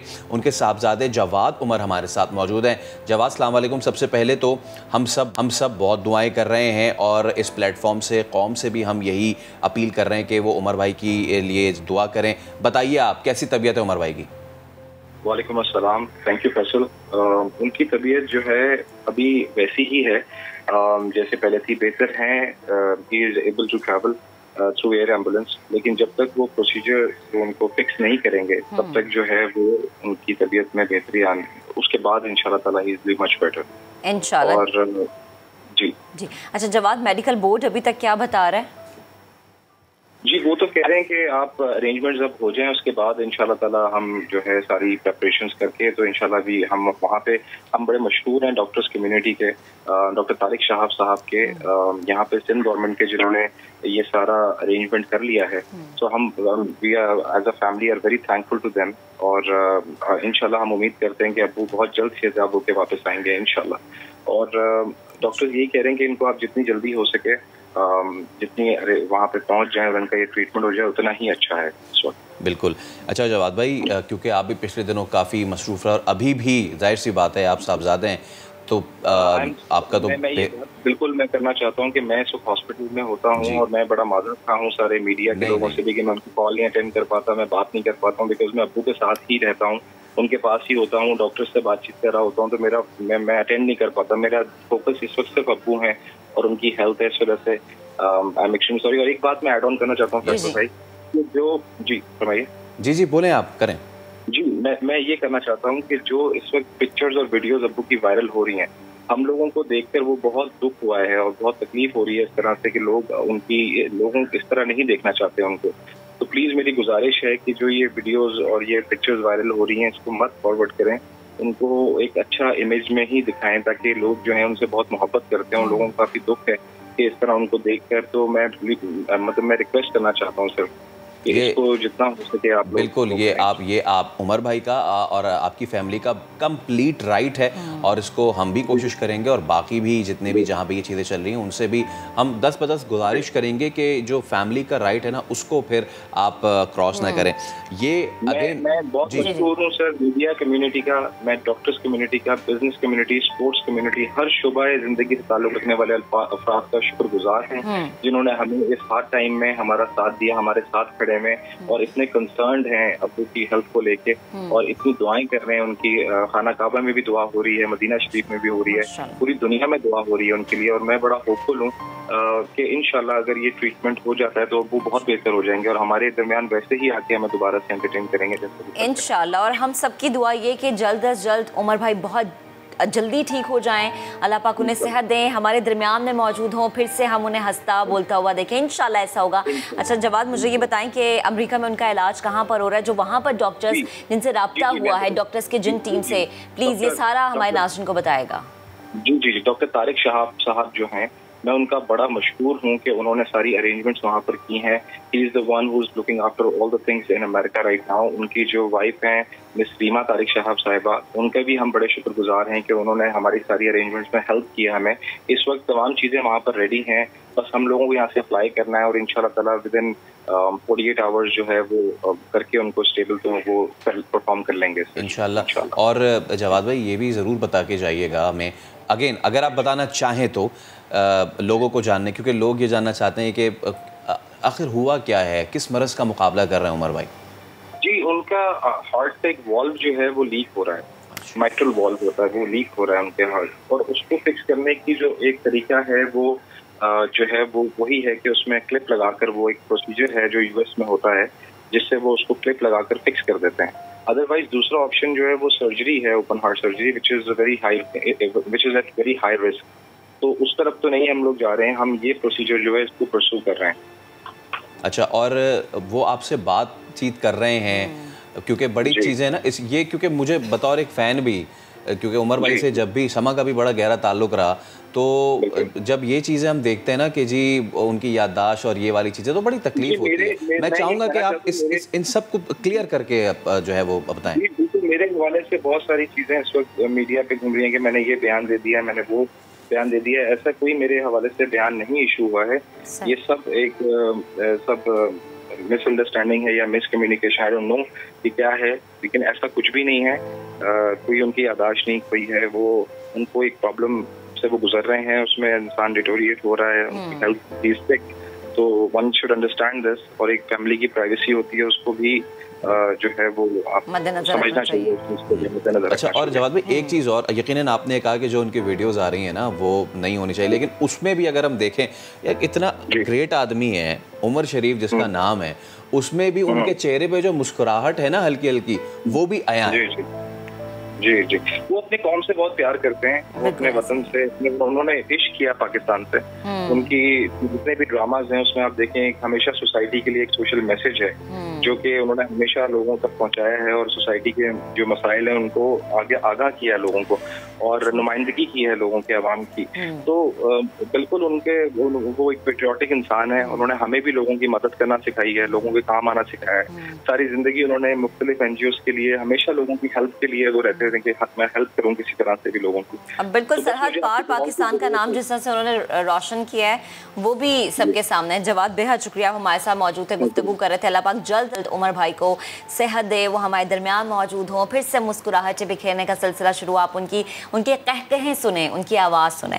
आगे बढ़ते हैं जनाब, और बात करेंगे एक ऐसे जंगल की जो बड़ा खूबसूरत है। अब आप करेंगे जंगल खूबसूरत, वाकई खूबसूरत है। वो जंगल कहाँ है? कराची में। खूबसूरत जंगल कराची में, सुन के थोड़ा सा आप हैरान हो रहे होंगे। कराची का एक ऐसा पॉइंट है जहाँ पर कुदरती हुस्न हमें नज़र आ रहा है, जहाँ पर हम देख रहे हैं कि बहुत सारे पॉइंट्स पे कुदरती नज़ारे जो हैं वो हमें नज़र आते हैं। मुख्तलिफ अक़साम के दरख्त वहाँ पर मौजूद हैं। अब आप सोचेंगे ये कौन सी जगह है, बहुत जल्दी सैर करनी है, तो ये सैर करवाएंगे फैसल करीम। अकेले गए, खुद देख कर आए, हम यहाँ पर बैठ के इंजॉय करते हैं, तो अच्छा देखते हैं। हरे भरे पेड़ पौधे, फलदार दरख्त और फिजाओं में ये परिंदे, कहीं मैं ख्वाब तो नहीं देख रहा? ये इस्लामाबाद नहीं है, ये कराची है, कराची का किडनी हिल पार्क। आपको नहीं मालूम था ना कि यहाँ पे इतनी तरक्की हो गई है, यहाँ पे पेड़ पौधे लगाए जा चुके हैं और यहाँ पे आसपास रहने वालों के लिए ट्रेल्स बनाए जा चुके हैं। तो आइए आपको इन ट्रेल्स की सैर भी करवाते हैं और बताते हैं कि कितने अरसे में यहाँ से कचरा उठाया गया और कौन कौन से फलदार दरख्त यहाँ पे लगाए गए। रोशनियों का शहर, शहरों की दुल्हन, उरूसुल बलाद कहा जाता है कराची को। कुछ दिनों से या कुछ अरसे से इसके सियासी हालात भी ख़राब रहे और जिसके बाद हमने देखा कि शहर में इतनी तामीरात हुई कि हरे भरे सब्ज़ पौधे कहीं गायब से हो गए। लेकिन अब एक शख्स की हिम्मत से, एक शख्स की कोशिशों से और अनथक काविशों से हम देख रहे हैं कि यहाँ हुलिया ही बदल गया है। वो शख्सियत और कोई नहीं है, साबिक कमिश्नर KMC और principal secretary to governance doctor Saif हमारे साथ मौजूद हैं। डॉक्टर साहब अस्सलाम वालेकुम। ये जो कहते हैं ना, ये पल ही पल में क्या माजरा कर दिया, जंगल का जंगल हरा कर दिया। तो सर थोड़ा सा बताएं, यहाँ तो काफ़ी कचरा और गंद, ये कब से आपने शुरू किया और इस सिचुएशन में आपको लाने में कितना टाइम लगा? देखिए 2019 की बात है, ये सितंबर में सुप्रीम कोर्ट ऑफ पाकिस्तान का एक ऑर्डर था जिसमें हुक्म दिया गया था कि तमाम जगह को एक पार्क बनाया जाए। तो जब हम यहाँ पर पहुँचे तो हमने देखा कि यहाँ पे लाखों टन कचरा था और ये कचरा हर किस्म का था, जिसमें हॉस्पिटल वेस्ट था, जिसमें केमिकल वेस्ट था, जिसमें तमाम जो इमारती मलबा होता है तो वो तमाम था। यहाँ पे स्कैवेंजर्स जो खाना बदोश या जो कचरा चुनने वाले हैं उनकी पूरी नस्लें यहाँ आबाद थी। होटल्स यहाँ मौजूद थे, चारपाई होटल, यानी जब से दुनिया बनी थी इस जगह पर कोई भी यानी काम नहीं हुआ था। 1964 में इदारा तरक्यात कराची KDA ने इसको एक स्कीम बनाई थी और कहा था कि यहाँ पर एक पार्क बनेगा और इसका नाम अहमद अली पार्क और किडनी हिल रखा गया था। किडनी हिल इसलिए कहते हैं कि इसकी जो शक्ल है वो किडनी की तरह की है, अगर ऊपर से देखें तो वो किडनी की तरह की है। 1972 में उन्होंने बल्दिया उज़्मा कराची KMC को ये दे दिया कि पार्क बना दिया जाए, लेकिन ये उसके बाद कभी बना नहीं, किसी तौर पर भी यहाँ पर कुछ नहीं हुआ। यहाँ पर इंक्रोचमेंट होती रही, घर बनते रहे। अच्छा, ये भी होता रहा तमाम, और काफ़ी यानी सुप्रीम कोर्ट ने वो तमाम चीज़ें की। तो हमने ये सोचा कि फिर जब सुप्रीम कोर्ट का ऑर्डर आया, फिर हमने इंक्रोचमेंट ख़त्म की। बल्दिया उज़्मा कराची के तमाम डिपार्टमेंट्स ने इसमें बहुत मेहनत की और इंक्रोचमेंट ख़त्म की। पार्क यहाँ पे बनना एक मुश्किल काम लगता था कि घास और टिपिकल किस्म का। तो एक दिन सुबह मेरे जहन में ये ख्याल आया कि क्यों ना जो इसकी ओरिजिनल शक्ल है उसको बरकरार रखा जाए, जो इसकी ऊंचाई है, जो चढ़ाई है, जो नशेब है, जो इसके फ़राज है, उसको तमाम को यानी मेंटेन रखा जाए।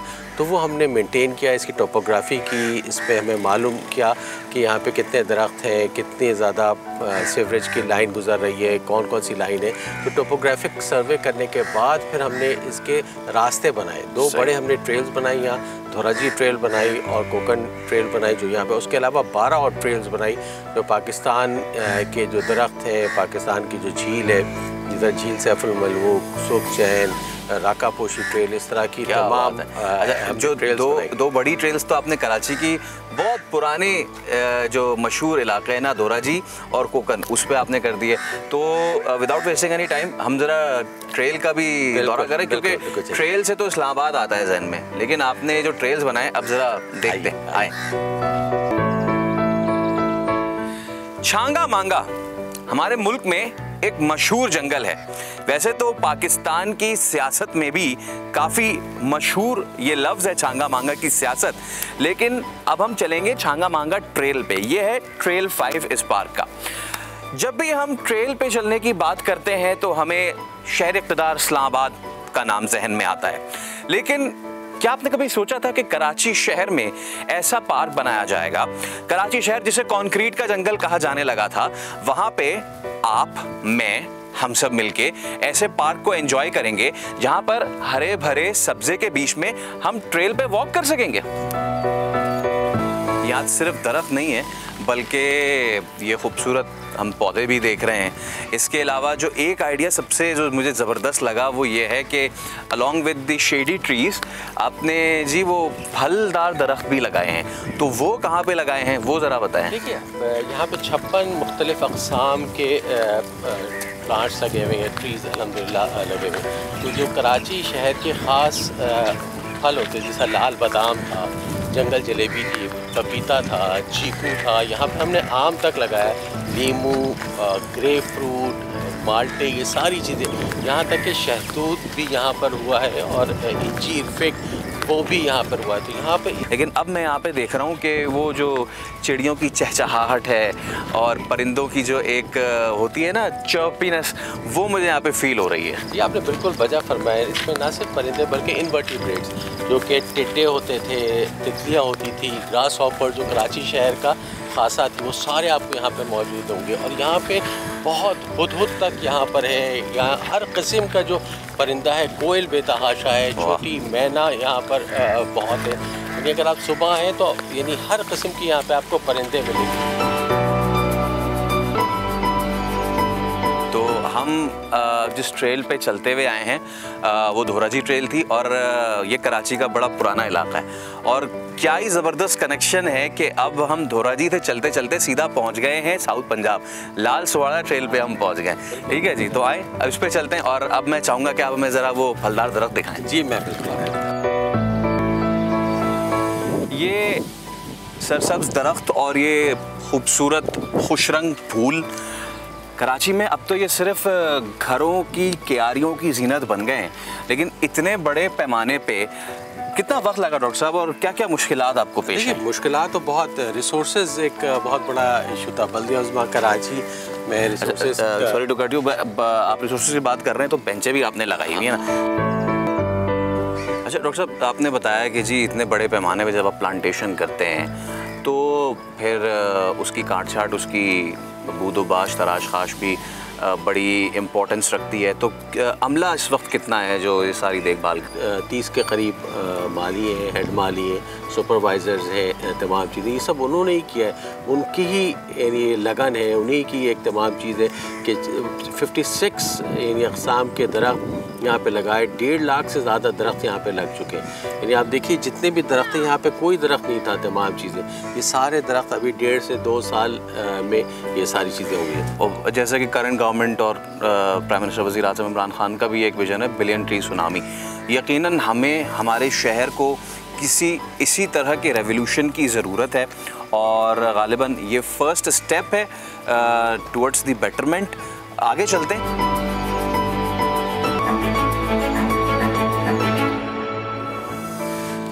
ये है शहर कराची का सबसे ऊंचा पॉइंट, 219 फीट बुलंद। ये और इस जैसे कई दूसरे पॉइंट्स इस पार्क में इस चीज की गम्माजी करते हैं कि कोशिश करे इंसान तो क्या नहीं हो सकता।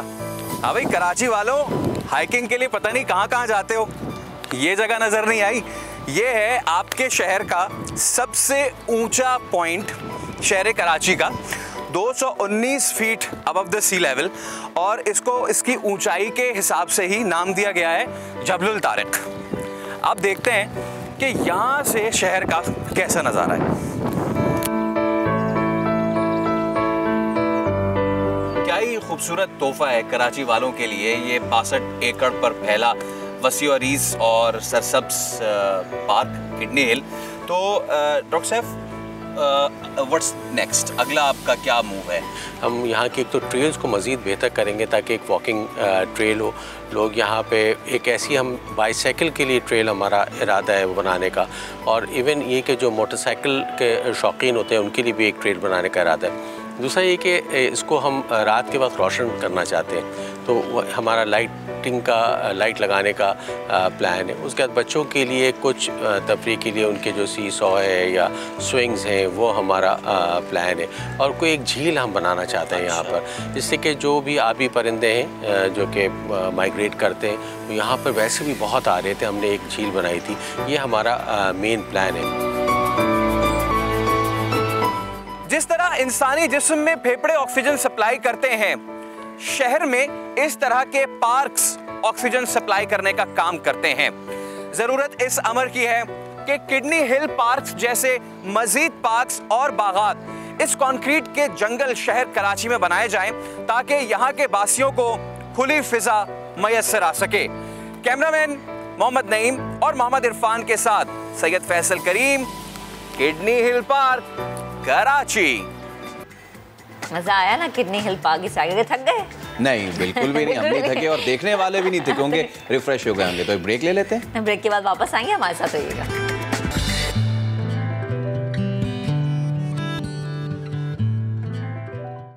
Welcome back. अब बात करते हैं चाइल्ड प्रोटेक्शन ब्यूरो पंजाब के बेहतरीन इकदाम की, जो कि हमेशा से बेहतरीन इकदाम करता आ रहा है, इसलिए सराहना बेहद ज़रूरी है। चाइल्ड प्रोटेक्शन ब्यूरो ना सिर्फ बेसहारा बच्चों को रेस्क्यू कर रहा है, बल्कि उनकी ज़िंदगी संवारने में भी भरपूर किरदार अदा कर रहा है।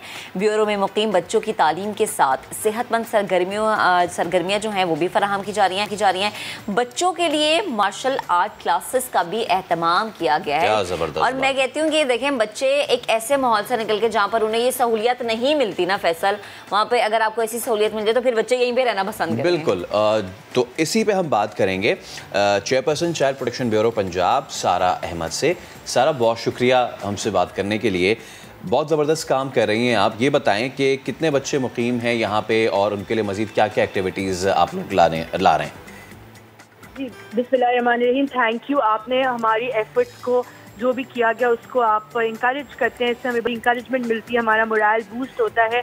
और हम देखिए, मेरा मकसद यही है कि जो बच्चे हमारे पास रह रहे हैं ब्यूरो में, ऑफ कोर्स ये स्ट्रीट चिल्ड्रन है, ये बच्चे हैं जो डिप्राइव रहे हैं अपने फैमिली के प्यार से, शफकत से, तो हम इनको एक ऐसा इन्वायरमेंट दें कि वो यहाँ पे इतने खुश हों कि वो वापस का सोचे भी नहीं वापस सड़कों पे जाने का।